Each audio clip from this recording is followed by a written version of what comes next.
عن عائشة رضي الله تعالى عنها أنها قالت السنة ألا اعتكاف إلا بصوم. دلتم د اعتکاف متعلق مسائل ذکر کیږي. د اعتکاف د فار بندا چې کله شلم رمضانی د رمضان المبارک شلم ورځی 20 رمضان د مازیګر د موز نه بعد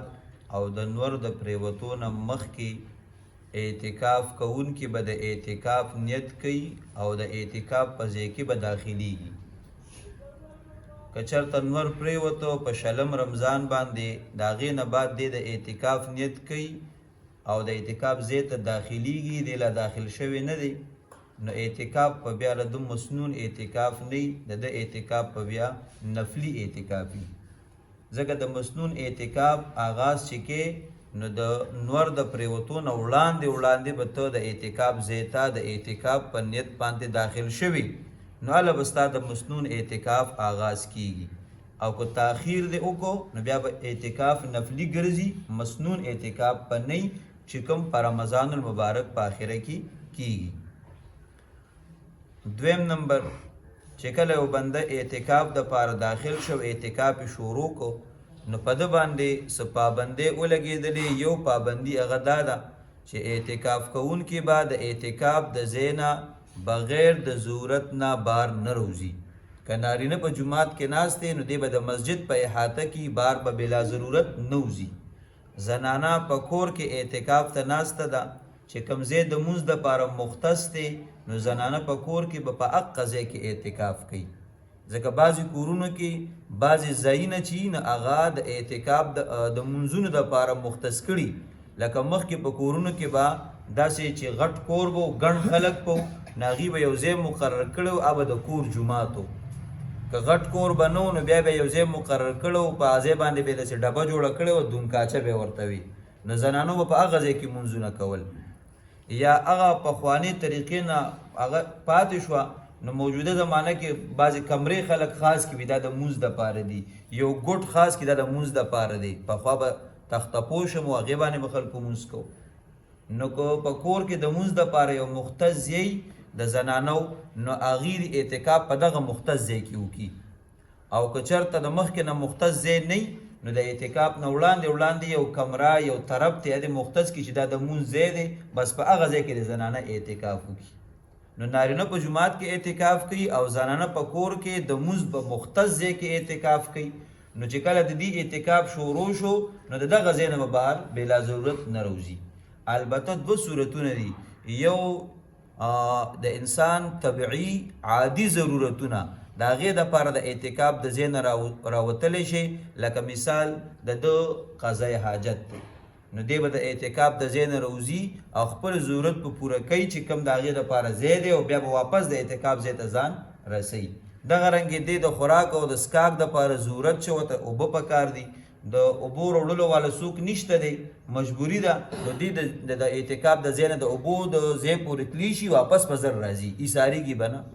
دغه رنګې د خوراک ضرورت دی، څوک راوړلو والا نشته دی، نو دی به د کور پورې ځان رسوي، ځکه بل څوک د هغه انتظام کوونکي نشته، خپل خوراک پر علي هلته به ایسارېږي نه او واپس په ځان رارسوي.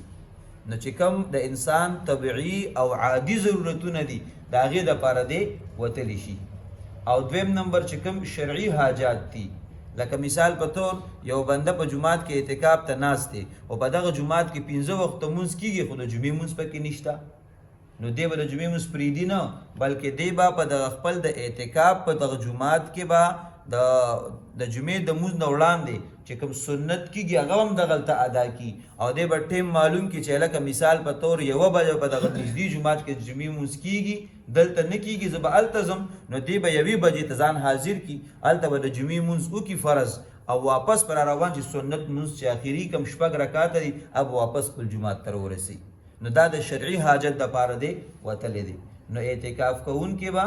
د اعتکاف د ځای نه بغیر د شرعي ضرورت نه او بغیر د طبیعي عادي ضرورت نه بار نه وځي. که چېرته اعتکاف کوونکي دی بیمار شو نو دله به ډاکټر دی مسجد ته راولي، دلته به دلته دوایي میلاویږي، دلته که د ستن یا ډراپ ضرورت دی هغه به ورته کېږي، دی به د جومات نه بهر نه وځي، ځکه دا د انسان د جسم ضرورت دی طبعي، خو عادي نه دی. روزانه خو سړی بیمار نه دی، دا خو کله کله سړی بیمار شي، دته خو عموما دا نه، نو دا عادي دپاره به دی بار نه وځي. د دې نه علاوه که د ده شرعي ضرورت نشته یا طبیعي او عادي ضرورت نشته، یو دی بار وځي، نو بیا به د اعتکاف ته نقصان رسیږي، بیا به اعتکاف ماتیږي، مسنون اعتکاف په بیا ختمي، بیا په ده باندې به د اعتکاف قضا راځي. او دې سره درېم مسله دا ده چې اعتکاف څوک هم کوي، که مسنون اعتکاف دی او که واجب اعتکاف دی، د ده به روژې. که چېرته دې اعتکاف مسنون کوي د رمضان المبارک په د اخري عشره کې، خو دی بیمار شو ډاکټر ورته روژه به نه نیسي، د ده روژه نه وه، بس د ده د دې سره بلا اختیار اعتکاف ختم شو بس، ځکه اعتکاف سره د روژې دی او د روژه نشته. اگر چې دی بیمار دی عذر دی ورته، خو اعتکاف هم د روژې نه بغیر نشته. یا دغه رنګې زنانه اعتکاف ته ناسته ده او د اعتکاف په زمانه کې ورته د عذر وځي رالی، نو خو روژه نشي نیولی، بس اعتکاف ختم. خو دې دا معنا نه شوه چې اوس به د اعتکاف نه پاسي سړی به کور ته ځي او زنانه به د اعتکاف د ځای نه راوځي، نه، دا سړی هم په دقه جومات کې خپل ورځې پوره کوي او زنانه به هم په هغه خپل اعتکاف ځای کې ناست دي، بس چې کوم دې دپاره اعمال جایز دي هغه کوي، لکه ذکر او اذکار ولا جایز دي بس به جاري وساتي، یا دعا کوي ولا جایز دی به جاري وساتي. په دغه حالت کې موز نشي کولی، قرآن نشي راغستلی، نو د دغې نه به ځان ساتي او نور اعمال چې کوم جایز دي هغه به جاري وساتي، نو اعتکاف ختم شو. ځکه عایشه صدیقه رضی الله عنها فرمای السنت الا اعتکاف الا بصوم، سنت طریقه دا ده چې اعتکاف نشته دی مگر په روژې سره، چې روژه دی اعتکاف مسنون بدی یا اعتکاف واجب بدی، او چې کله روژه دی نه و نو دغه اعتکاف نشي کولی. بیا فرمای عایشه صدیقه رضی الله عنها فرمای السنت الا اعتکاف الا فی مسجد جامع، سنت دام دی چې اعتکاف په نی مگر په هغه جمعات کې چې د جمعې مونځ پکې کیږي، چې کوم جمعات کې د جمعې مونځ کیږي په هغه مسجد کې به اعتکاف کیږي. دا یاد ساتئ، لومبنی اعتکاف په مکه مکرمه کې مسجد حرام کې اعتکاف د ټولو نه افضل دی. دویمه درجه ورپسې بیا د مسجد نبوي ده، په مدینه منوره کې مسجد نبوي کې اعتکاف کول دا بیا افضل دی. په دریم نمبر باندې بیا په فلسطین کې په بیت المقدس مسجد اقصی کې اعتکاف کول دا افضل دی. او څلورم نمبر هغه مسجد چې پای کې 15 وخت منظم کیږي او پای کې د جمعې منظم کیږي دا افضل دی. او په 15 نمبر باندې بیا د خپل محلي جمعات دی، هغه کې بیا اعتکاف پکار دی.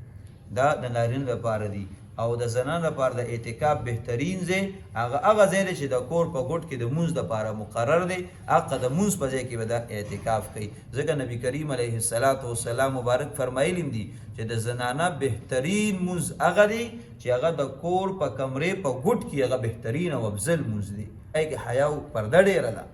نو زنانه به اعتکاف کوي خو په خپل کور کې چې کوم د مونځ لپاره مختص ځای دی. بیا فرمای عائشه صدیقه رضی الله عنها فرمای السنت علی المعتکف، د اعتکاف کوونکي د لپاره حکم دادی الله یعود مریضا، چې دی به د مریض تپوس لنځي چې د جمعات نه او د اعتکاف د ځای نه راوځي او دی روان دی چې زه د یو مریض تپوس لزم نه. البته کته د خپل